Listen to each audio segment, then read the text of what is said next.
Antes do início dos trabalhos conjuntos entre os ministros em 2022, o Supremo Tribunal Federal já tem um atrito com o presidente Jair Bolsonaro.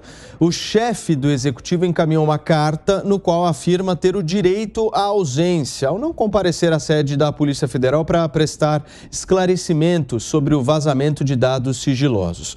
A ordem para o depoimento partiu do ministro Alexandre de Moraes. O Judiciário volta ao trabalho amanhã com sessão solene no Supremo Tribunal Federal. Depois de novo embate, a expectativa é saber a opinião dos demais ministros com relação a essa polêmica. Mas antes da opinião dos ministros do Supremo, eu quero colocar aqui a opinião de quem faz este programa acontecer. Coloca na tela, por favor, produção, Jorge Serrão, Fábio Piperno, nosso Rodrigo Constantino e a Bruna Torlai, já apostos aqui preparados. E eu quero uma avaliação de vocês para a gente começar a nossa semana aqui no 3 em 1. Do que vocês esperam desse ano judiciário? Começa amanhã, o presidente da República participa da cerimônia, Serrão? Boa tarde. Saudações, meus amigos e amados haters. Deveria participar normalmente, mas diante do clima que estamos vivendo hoje, não sei. Mas se eu fosse Jair Bolsonaro, amanhã, com certeza absoluta, eu atravessaria a Praça dos Três Poderes a pé e apareceria lá no Supremo Tribunal Federal. Jamais iria de jipe com cabo e com soldado. É a pé, na serenidade e na tranquilidade. Porque Jair Bolsonaro precisa restabelecer a autoridade do presidente da República, que na sexta-feira passada foi absolutamente violada por uma decisão do ministro Alexandre de Moraes a partir de um acionamento de uma delegada da Polícia Federal que estranhamente é lotada no Supremo Tribunal Federal para tratar de inquéritos esquisitíssimos. Então o presidente tem que mostrar que ele é presidente da República, o chefe do Poder Executivo. Então o Poder Supremo não pode afrontar o chefe supremo da nação e o comandante supremo das Forças Armadas, que é o Jair Bolsonaro. É hora de respeito institucional, é hora de calma. Se querem derrotar o Jair Bolsonaro, que o façam politicamente nas urnas. Mas esse não é um papel para ser cumprido por membros do Poder Judiciário, porque senão no Brasil estaremos num regime ilegítimo que se chamaria de juristocracia, que, aliás, já vem tendo aí uma certa anomalia, já que partidos políticos criaram o vício de acionar o Supremo e toda hora questionar um ato legítimo do Poder Executivo. Isso não pode acontecer, isso não é saudável para um regime que se espera democrático. O Brasil, esse ano, nessa eleição que vai ser conturbada, precisa reafirmar a importância do respeito absoluto ao Estado de Direito, que isso é que constrói a possibilidade democrática. Eu sempre digo aqui, não temos democracia no Brasil, precisamos criá-la, consolidá-la e ter respeito. Cada poder tem que respeitar o outro, operar de maneira equilibrada para o bem do país, que é isso que interessa. E não para ficarem de intrigas que levam a nada a não ser a destruição e a impossibilidade de o Brasil se tornar um país que cresça e se desenvolva como merece. Agora, Bruna, pensando aí nas férias do Judiciário, elas começaram em 20 de dezembro do ano passado, né? Nós estamos falando aí de mais de 40 dias de recesso, acho que dá para descansar bem. Pois é, né? Descansar dá, mas eu acho que rever as ações e as ilegalidades que se tem praticado, né, em nome do Supremo, alguns ministros, né, têm feito isso, eu não acredito que eles tenham feito. Acredito que muitos dos ministros ali tenham descansado, tenham praticado seus hobbies, tenham até lido seus livros, né, para defender aí o neoconstitucionalismo, mas eu duvido muito que alguns tenham se perguntado sobre o quanto que eles têm colaborado, o quanto que eles realmente têm agido em prol do equilíbrio de poderes, tá? Isso que seria importante se fazer. Eu concordo com o Serrão, acho que o Bolsonaro deve ir sim, mesmo porque ele é o presidente, isso é uma obrigação. O presidente não é uma pessoa qualquer, o presidente ele está investido da confiança dos 57 milhões de pessoas que votaram nele para que ele enfrentasse o Supremo. Enfrentar o Supremo não é mandar o Alexandre de Moraes para cá ou para lá, é simplesmente olhar nos olhos dele e estar ali ao mesmo tempo sem nenhum tipo de conflito, porque ele é o presidente presidente da República, ele representa 57 milhões de brasileiros e não faz sentido ficar de briguinha com o Supremo Tribunal Federal. Cada um que faça o seu trabalho. Se os ministros do Supremo estão errando, são os ministros do Supremo que pagam por isso, porque são criticados todo dia por nós aqui, por muitos outros colegas. Né? Agora, não cabe ao presidente tomar dores ou se preocupar com essas críticas e simplesmente mostrar que, por ser presidente da República, ele estará lá na abertura dos processos, nos trabalhos, né? Mesmo porque ele pode ali estar dizendo assim, olha, minhas férias, falaram muito das minhas férias, mas elas foram bem curtinhas, viu? Olha eu aqui, vamos ver se as de vocês voltando de férias, vocês voltam a trabalhar direito. Eu acho que seria muito mais maduro e adequado da parte do presidente se ele agisse dessa forma, Paulo. Muito bem. Piperno, como é que você vê esse início aí do ano judiciário e as relações entre o presidente da República e os ministros do Supremo, em especial dele com o ministro Alexandre de Moraes? Estarão frente a frente amanhã ou não? Paulo, esse promete ser um ano realmente muito turbulento nessa relação que nunca foi boa. Aliás, a defesa do Bolsonaro, inclusive, foi recorrer até a um expediente que nasceu com uma reclamação do PT, aquela história lá da condução coercitiva, né? A qual o Lula foi submetido em 2016 por ordem do então juiz Sérgio Moro, e 2 anos depois isso acabou sendo revogado até por uma decisão do ministro Gilmar Mendes, até porque a condução coercitiva, segundo o Gilmar Mendes, ela expõe o acusado, não há necessidade de fazer isso, e naquele momento ela podia ser utilizada em 3 situações. Quando o acusado ele se recusasse a depor, quando ele representasse um risco de alguém que poderia abandonar o país ou mesmo de causar algum tipo de reação, de comoção popular, que também não era o caso. Fez bem nessa questão o Gilmar Mendes. Agora, o ministro Alexandre de Moraes, ele de fato, embora tivesse cumprido todos os procedimentos, no último momento esticou a corda. Ele poderia, inclusive, não ter se manifestado e, embora, repito, ele tenha dado lá o prazo de 60 dias e aí não houve manifestação da AGU em relação ao depoimento do presidente, que poderia escolher dia, hora, local e forma como esse depoimento seria feito. Mas, enfim, de qualquer forma, fosse ele um ministro com um pouco mais de habilidade política, deixaria para que isso fosse resolvido nessa semana aqui pelo plenário, porque aí também não tem desculpa para ninguém. Se o plenário, se os 11 ministros, dos quais 2 nomeados recentemente pelo Bolsonaro, decidissem que ele deveria prestar o depoimento, está resolvida a questão. Se os 11 decidissem que ele teria mais prazo para definir dia e local, ok. Tem que prevalecer, nesse caso, a decisão da Suprema Corte. Agora, se fosse o presidente da República, eu também iria a essa sessão. Ora, ele é o chefe do Executivo. Ele não tem por que se ausentar num evento como esse. Até porque cumpriria aí um protocolo, uma formalidade, uma tradição. E ao romper uma tradição nesse momento, ele de fato estaria passando o recibo a essa situação de turbulência. E uma última coisa. Toma posse também nessa semana o novo diretor-geral do Supremo, o ex-ministro da Defesa do governo Bolsonaro, Fernando Azevedo, que agora foi, então, um general de 4 estrelas, que foi nomeado pelo STF exatamente para que a Suprema Corte tenha ainda mais interlocução com as Forças Armadas. Ô Constantino, o que a gente pode esperar aí desse evento amanhã, que é um evento, é uma solenidade, enfim, como o Piperno bem colocou, uma questão mais tradicional, mas ela tem muito simbolismo, né? O presidente da República, se caso não compareça, está mandando um recado muito claro. Boa tarde, Paulo. Sem dúvida, né? Eu também acho, junto com os colegas, que ele deveria ir, né? E não vai acontecer nada demais também, e a vida que segue, né? Quanto à volta dos trabalhos aí do Poder Judiciário do Supremo Tribunal Federal, né?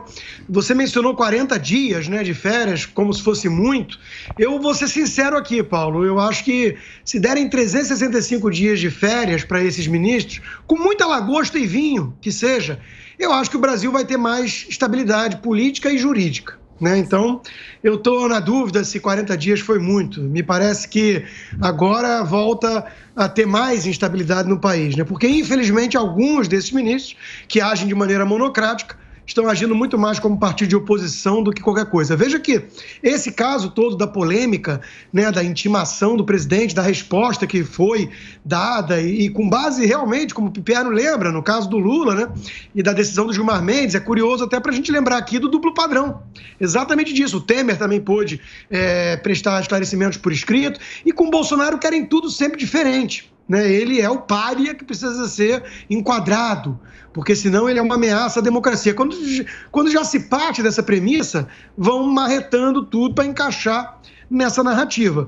Eu conclamo todos os nossos telespectadores e ouvintes a dar uma lida na carta que foi publicada pelo deputado Felipe Barros, que estava naquela live com o presidente.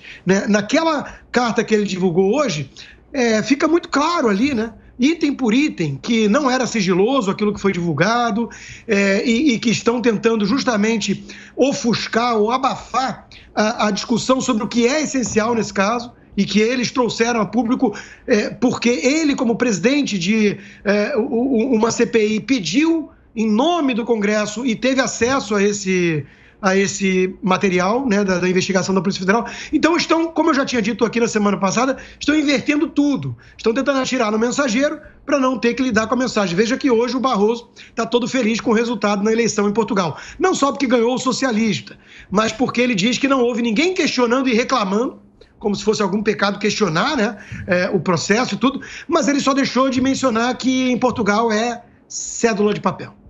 Fala, Piperno, eu estou vendo que você está querendo falar justamente depois dessa fala do Constantino. Não, veja, só uma pequena observação, Não é que foi adotado um novo padrão nessa questão envolvendo o Bolsonaro. Seguiu-se exatamente o que aconteceu com o Michel Temer. É que o Bolsonaro, que a AGU teve 60 dias para se manifestar sobre como seria o depoimento, onde e quando, e ela não fez. O Temer aproveitou o prazo e optou por fazê-lo por escrito. Você, Constantino? Ele não estava com essa prerrogativa de poder mandar uma resposta por escrito. Então, assim, tudo nessa história desde o começo, aliás, o próprio inquérito que ensejou a decisão, ele é ilegal, aberto de ofício, sem pedido do Ministério Público Federal ou da Polícia Federal, que combate as fake news, ou seja, cabe qualquer coisa lá dentro e nem está no Código Penal. Então, desculpa, Piperno, mas tudo nesse caso envolvendo o presidente está invertido e nasceu ilegal. Mas alguns jornalistas preferem falar em vício de origem. É um eufemismo mais bonito. Ele não seria obrigado a prestar esse depoimento de forma presencial, caso ele fizesse, então, esse pedido, que é uma prerrogativa dele, dentro do prazo de 60 dias. Muito bem, correto, gente. Piperno. Por favor, Bruna, para a gente finalizar esse tema. Acho que o mais correto é dizer que ele não seria obrigado a prestar esse depoimento, considerando, como disse o Constantino, que é ilegal. Então, assim, é essa situação. O negócio é tão absurdo que a gente fica discutindo qual é a maneira correta de depor, quanto o errado é o próprio inquérito por trás da situação, mostra, que às vezes a gente se cega diante dos absurdos que acontecem. Não vale a pena. Serrão, quer fechar? Fechar. O advogado-geral da União, Bruno Bianco, foi estrategista. E é assim que o governo tem que agir, dentro da legalidade. Não tem outra maneira diferente de atuar. Mas, desculpa, Serrão, só um breve reparo em relação a isso. Em relação a ele ter sido estrategista, veja bem, a gente vai saber disso um pouco à frente quando essa questão for a plenário. E se o plenário fala, bom, o ministro Alexandre de Moraes estava correto? Pois é, e se o plenário também concluir por um trabalho muito bom que a AGU e a própria Procuradoria-Geral da República pode fazer, mostrando que esse inquérito é absolutamente absurdo. Como disse Marco Aurélio de Mello, aposentado do Supremo, é o inquérito do fim do mundo. A barbárie jurídica. Olha, gente, nesta semana o Supremo Tribunal Federal reiniciará suas atividades com 2 julgamentos aguardados por partidos e também por políticos que disputarão as eleições de 2022. Na quarta-feira, o plenário vai decidir se são constitucionais as federações partidárias, alianças entre partidos que devem valer não só para a disputa de outubro, mas que também as obrigam a atuar juntas no Congresso pelos próximos 4 anos. E na próxima quinta-feira, os ministros vão decidir se políticos condenados na justiça podem ficar, na prática, inelegíveis por mais de 8 anos, que é o prazo fixado na lei da ficha limpa. E eu vou transferir justamente para o nosso time a avaliação desses dois casos, né? As federações partidárias, Serrão, são o grande instrumento, né? Nós estamos falando aqui de um instrumento poderoso aí, mas que também amarra muito o relacionamento entre políticos, né? Imagina uma federação votando junto 4 anos. Não é muito tempo? É a doideira política completa. Vamos lá. O que é o partido político? Partido político é um espaço, uma agremiação para defender interesses, ideologias, juntar pessoas que têm um interesse comum. Isso é legítimo, perfeito. Não tem que se, como alguns até defendem, tem que diminuir a quantidade de partidos. Não. Pode ter 1000 partidos. O que não pode acontecer é partido político ser financiado com dinheiro público. Isso aí é que está errado, isso aí é que tinha que mudar no Brasil. Fundo partidário e fundão eleitoral. Isso aí é uma excrescência que tinha que acabar. Esse ano serão 5 bilhões e 600 milhões jogados fora. Mas vamos lá. Partidos políticos no Brasil já se organizam de uma maneira esquisita. São cartórios e agora querem se transformar em cartéis usando esse expediente esquisitíssimo, esdrúxulo, uma jabuticaba que é essa federação partidária. Partidos querem votar juntos no Congresso, estabeleçam blocos políticos legítimos. Agora, criar um engessamento em que você criou uma federação e é obrigado a fazer tudo junto durante 4 anos é totalmente absurdo. O objetivo dessa federação está na cara. É o quê? Esconder, dar um drible da vaca na cláusula de barreira. Partidos que não conseguem votos, que não merecem sobreviver politicamente, porque o eleitor não vota neles, aí ele se junta lá numa federação, ele fica protegido e sobrevive recebendo até um dinheirinho junto do fundo partidário nessa federação, porque a gente não sabe nem como isso vai ficar. Então isso aí é a barbárie. O Supremo tem que vetar essa porcaria. Bruna, eu quero saber uma avaliação sua sobre essa segunda votação, a de quinta-feira, que pode tornar inelegível um político que seja condenado na justiça, inelegível por mais de 8 anos. Será que isso acontece no Brasil ou não? Pois é, dificilmente, né, Paulo? A gente vê aqui que a impunidade corre solta, tanto que o Lula está aí sendo candidato a presidente da República. O mais engraçado é que o que mais incomodou os políticos quanto a essa segunda votação que você menciona é o fato de que os 8 anos passariam a valer após esgotadas, né, todas as brigas, ele em primeira instância, segunda, terceira, ou seja, enquanto ele estivesse passando pelo processo, ele, né, teria esse problema. Aí ele cumpriria a pena e depois, terminada de cumprir a pena, ele ficaria inelegível por 8 anos, o que é muito razoável. De repente, você fazendo uma conta, você chega à conclusão que alguns políticos poderiam ficar, considerando o tempo da nossa justiça, uma pena de 10 anos, mais esses 8, até 20 anos fora da política. E eles estão achando isso desproporcional.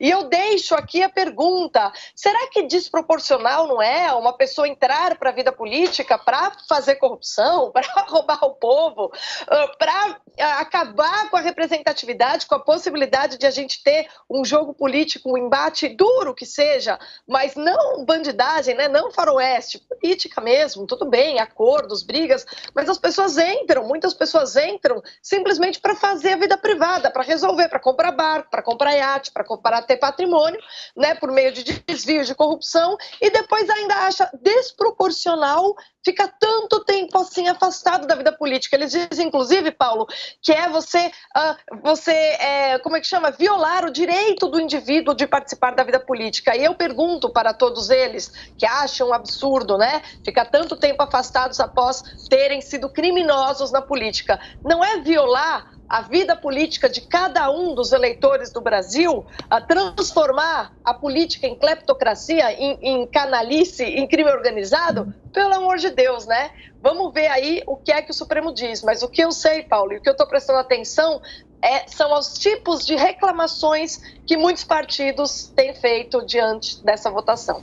Perfeitamente. Bruna, deixa eu só trazer aqui uma informação de última hora aqui importantíssima. A Procuradoria-Geral da República denuncia o ministro da Educação ao Supremo Tribunal Federal por homofobia. Daqui a pouquinho a gente vai debater esse assunto aqui no nosso 3 em 1. Eu queria só voltar ao tema da federação para a gente fechar aí com o nosso time, Piperno. Tem uma movimentação do PT, do PSB, do PV e do PCdoB para formar um grande bloco, essa federação que seria com esses 4 partidos. Só que eles estão pedindo mais prazo ao Supremo Tribunal Federal e ao Tribunal Superior Eleitoral justamente para terem mais reuniões e mais discussão. Eu quero saber se isso dá certo. Vai dar certo ou não vai? O prazo acabaria agora, né? O prazo original determina que eles teriam até, próxima quarta-feira para fazer isso. E há um outro grupo que tenta fazer o mesmo, formado por PSDB e o Cidadania. Olha, Paulo, por mais argumentos favoráveis e até alguns muito criativos que eu ouvi nesse tempo todo, eu não conseguia ainda assimilar essa história da federação. Eu sou contra. O Constantino citou há pouco aí a história da eleição de Portugal. Por que Portugal fez uma eleição nesse final de semana? Porque 2 meses atrás, o Partido Comunista, então, rompeu com o governo, né? Acabou com a geringonça, por diferenças em relação à execução do próximo orçamento. Então, eles tinham lá divergências em relação ao que fazer com o próximo orçamento. E aí, então, o Partido Comunista se retira da coligação, o governo fica sem a maioria e é obrigado, então, a convocar eleições. Então, imagina o seguinte, aqui no Brasil, essa nova regra obrigaria os partidos a se manterem juntos, um casamento muitas vezes de fachada, por 4 anos. 4 anos em política, e principalmente na política multifacetada aqui do Brasil, é uma eternidade. Quer dizer, ia ter briga toda hora. Quer dizer, às vezes um casal não se suporta 4 meses. Imagina 4 anos, e não estou nem falando de um casal, porque também seria uma relação de poligamia. Piperno, sabe uma dúvida que eu tenho? Imaginem que eles formem essa federação, né? Como é que sai dela? Ou seja, eles serão obrigados a ficarem juntos 4 anos? Imagina uma relação de poligamia aí com 10 siglas juntas, né? Supostamente uma em cima da outra lá e tal, né? Dividindo o mesmo espaço, a mesma cama. Aí alguém resolve sair. Alguém resolve que não quer mais aquilo. Não vai poder sair. Tem que ficar para frente. Aliás, tem que ficar para sempre, até o término desse quadriênio. É muita coisa. Então, é só um arranjo para que não se cumpra a cláusula de barreira. Nada mais que isso. Constantino, vai dar certo essa história ou não? Acho que não, Paulo. Os colegas já apontaram o problema principal. Agora, veja, tem até como sair, sim, do casamento forçado, mas as sanções são muito pesadas. Entre elas, a perda do fundo partidário. E aí eu venho ao que o Serrão trouxe aqui. O cerne da questão, e a gente deve olhar sempre para onde escorregou e não onde caiu, né? A gente sabe onde caiu. O Brasil tem partido demais, é um Congresso fragmentado, a governabilidade é impossível. Então, o Supremo está tentando resolver isso de maneira pragmática, né? Deixou de ser uma corte constitucional faz tempo. E está tentando resolver isso de maneira política, né? Cada um ali tem a opinião, não, acho que tem que impor a cláusula, tem que permite ou não permite a federação. E a discussão é essa, todo mundo quer menos partido, mas ninguém olha onde escorregou. Escorregou na estatização da política brasileira, no fundo eleitoral e partidário. Nós somos obrigados a financiar o PCO. O PCO até, de vez em quando, até sinto que o meu dinheiro é bem gasto porque é engraçado, né? Agora, eu sou obrigado a financiar PSOL. PT é uma quadrilha disfarçada de partido, né? Então, isso é absurdo. Tem que acabar com um fundo partidário. O partido tem que se sustentar por filiados e disputar. E aí, quase todos esses problemas que nós estamos discutindo aqui vão embora, desaparecem. Não vai existir o Partido Nanico, que é uma sigla de aluguel, que é um negócio lá de um dono, de um cacique. Então tem que parar com isso. Agora, não vejo com bons olhos, não, a questão da federação. É uma maneira de driblar um problema real, né? Em que pese, repito, a questão da governabilidade também ser muito pesada. Agora, vai ser difícil para frente. Olha só o caso do PT que você mencionou aí com a chapa, né? O PT quer emplacar de qualquer jeito o nome no governo de São Paulo. ele quer o Fernando Haddad. E aí já dificulta muito com o PSB. Então, não é trivial isso, né? Porque existem muitos interesses. A política nacional, com uma dimensão continental, tem muito regionalismo. É um negócio muito complicado, né? Muito complicado. Mas, repito, o problema central, na minha visão, está na estatização da política. E sobre a questão da ficha limpa, só para não deixar nenhuma nota, eu acompanho aqui a relatora, né, a Bruna? Quer dizer, eu ia falar exatamente isso no meu comentário. Vamos discutir ficha limpa, endurecer ou não endurecer, 8 anos a partir de quando? Com Lula candidato a presidente? Para, isso já está desmoralizado faz tempo.